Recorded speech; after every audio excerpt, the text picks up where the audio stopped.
Good morning everyone. आज है 2 फरवरी और इस वीडियो में हम डिस्कस करेंगे आज के इम्पोर्टेंट करंट अफेयर्स। तो स्टार्ट करते हैं। विश्व आर्द्र भूमि दिवस कब मनाया जाता है?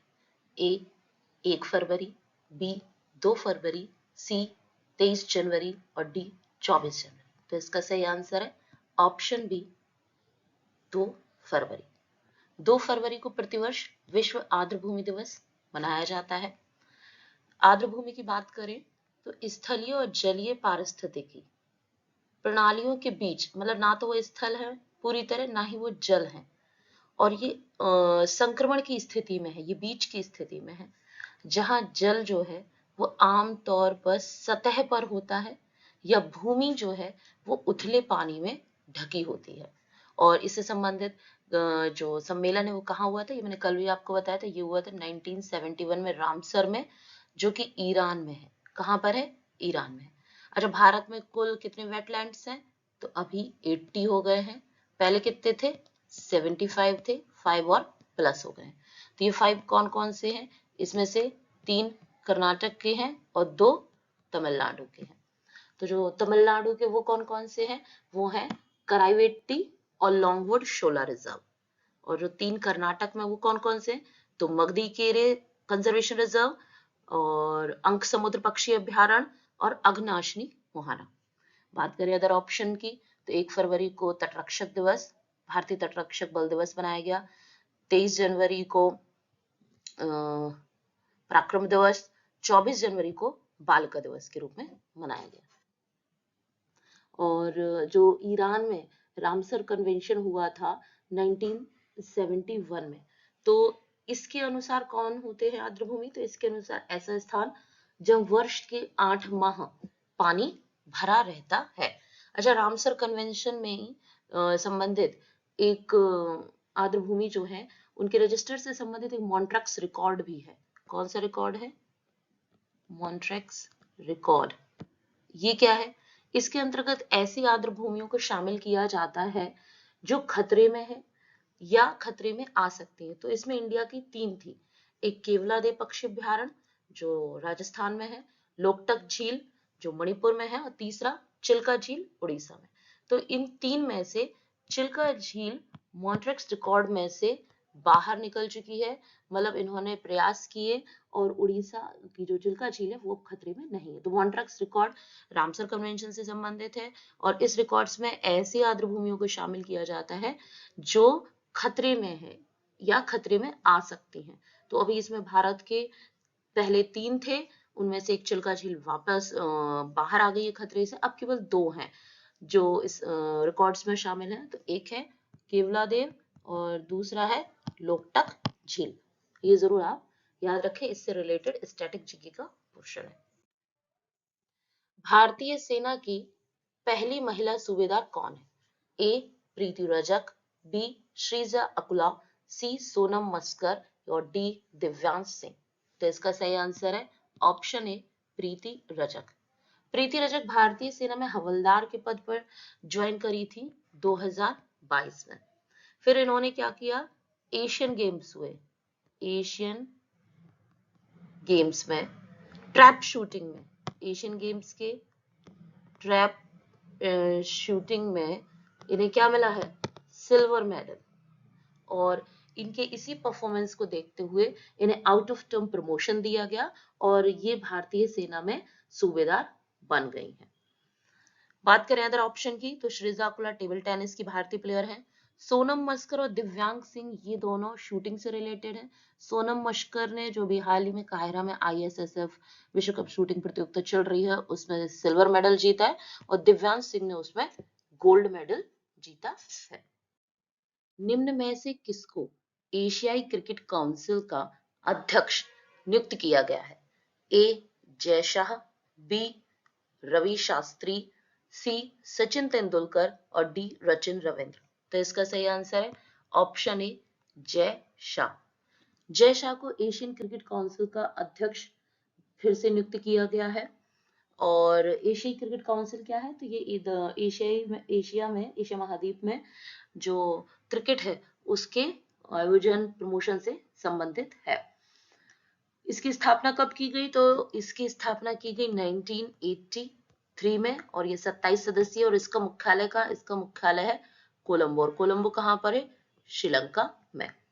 अभी जो एशियाई क्रिकेट काउंसिल के द्वारा मेंस एशिया कप आयोजित किया गया था, तो उसका विनर कौन रहा? उसका विनर इंडिया रहा।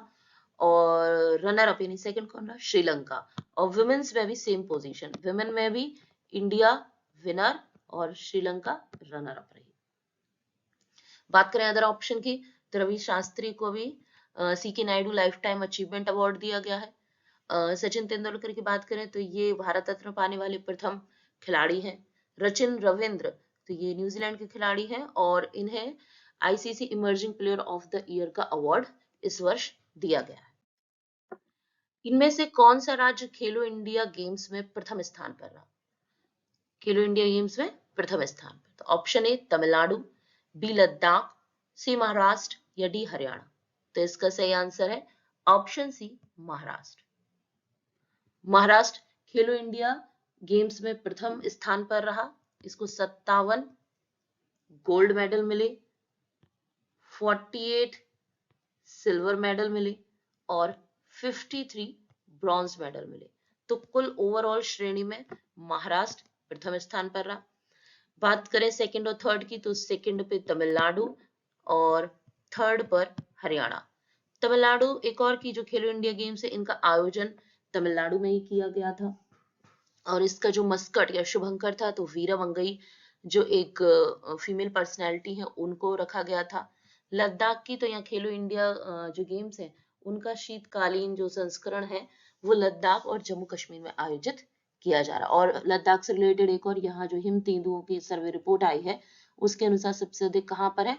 तो वो लद्दाख में है और लद्दाख शीतकालीन खेल का शुभंकर भी हिम तेंदुओं को ही रखा गया है।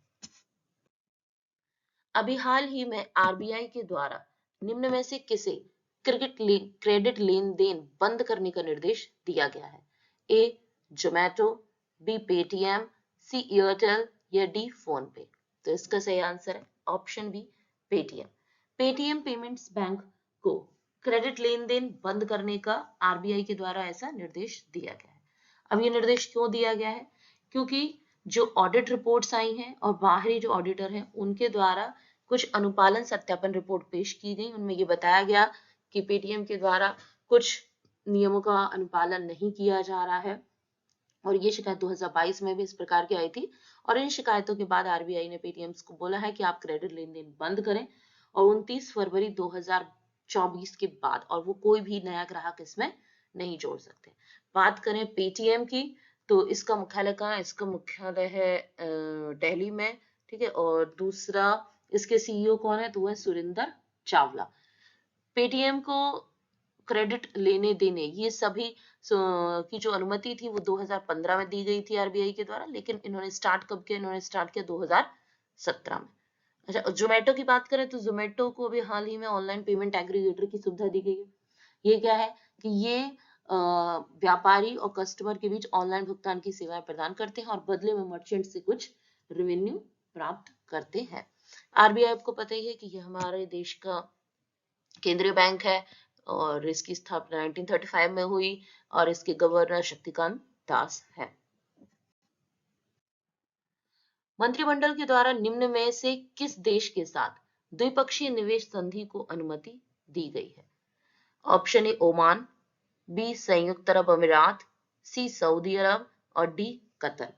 तो इसका सही आंसर है ऑप्शन बी संयुक्त अरब अमीरात। अभी हमारे देश के मंत्रिमंडल के द्वारा संयुक्त अरब अमीरात के साथ द्विपक्षीय निवेश संधि को मंजूरी दी गई है। बात करें संयुक्त अरब अमीरात की, तो अभी हाल ही में संयुक्त अरब अमीरात के फ्रांस के साथ भारत के द्वारा डेजर्ट नाइट जो युद्ध अभ्यास है वो आयोजित किया गया। सऊदी अरब के साथ हमने सदा तनसीख मिलिट्री एक्सरसाइज अभी आयोजित की। ओमान में अभी FIH-5S हॉकी प्रतियोगिता आयोजित की गई ओमान के मस्कट में। और इन सभी की अगर लोकेशन की बात करें तो इन सभी की लोकेशन गल्फ ऑफ ओमान से शुरू करते हैं। यहाँ ओमान, ये गल्फ ऑफ ओमान, ये यूएई, ये कतर, तो ये सऊदी अरेबिया। तो ओमान, फिर यूएई, फिर कतर, फिर सऊदी अरेबिया। ये मेडिटेरेनियन सी, और मेडिटेरेनियन सी के पास यह इजराइल, जॉर्डन, सीरिया और लेबनान।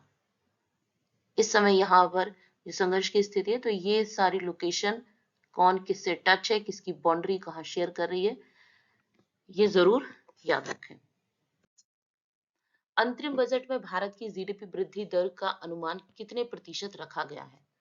ए 7.3, बी 6.7, सी 6.1 या डी 6.4। तो जीडीपी वृद्धि दर का अनुमान कितना रखा गया है? इसका सही आंसर है ऑप्शन ए 7.3। तो भारत ने जो अभी अंतरिम बजट पास किया गया है, उसमें भारत की जीडीपी वृद्धि दर का अनुमान 7.3 रखा गया है। बात करें अदर ऑप्शन की, तो जो 6.7% है, इसका अनुमान दिया है एडीबी ने प्लस आईएमएफ ने। ठीक है, 6.1 ये अनुमान दिया है ओईसीडी ने, और 6.4 का अनुमान दिया है वर्ल्ड बैंक ने। तो किस संस्था के द्वारा कितना अनुमानित रखा गया है, उसको भी आप जरूर याद रखें। निम्न में से किसे यूपीएससी के नए सदस्य के रूप में नियुक्त किया गया है? Option A Daljit Chaudhary, B Anil Kumar Lahoti, C Sanjay Verma या डी मनोज सोनी। तो इसका सही आंसर है ऑप्शन सी संजय वर्मा। संजय वर्मा को यूपीएससी के नए सदस्य के रूप में नियुक्त किया गया है।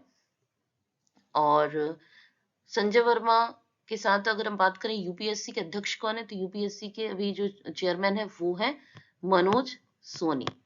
दलजीत चौधरी को एसएसबी का महानिदेशक नियुक्त किया गया है, और अनिल कुमार लाहोटी को ट्राई में चेयरमैन नियुक्त किया गया है।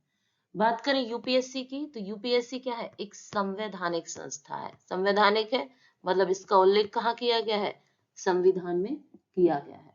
अब संविधान के किस भाग में किया गया? तो संविधान के भाग 14 में, और आर्टिकल 315 से 323 के बीच में किया गया है। इसकी स्थापना 26 जनवरी 1950 को। अच्छा, इसके सदस्यों की नियुक्ति किसके द्वारा की जाती है? तो नियुक्ति की जाती है राष्ट्रपति के द्वारा, और कार्यकाल वही 6 वर्ष या 65 वर्ष की आयु, जो भी पहले हो। तो इसका स्टैटिक पोर्शन भी आप याद रखिए कि एक संवैधानिक संस्था है, और मेन ये कि इसका उल्लेख भाग 14 और आर्टिकल 315 से 323 के बीच किया गया है। तो आज के लिए बस इतना ही। अगर आपको मेरा वीडियो अच्छा लगा हो तो प्लीज इसे लाइक, शेयर एंड सब्सक्राइब जरूर करें। Thank you.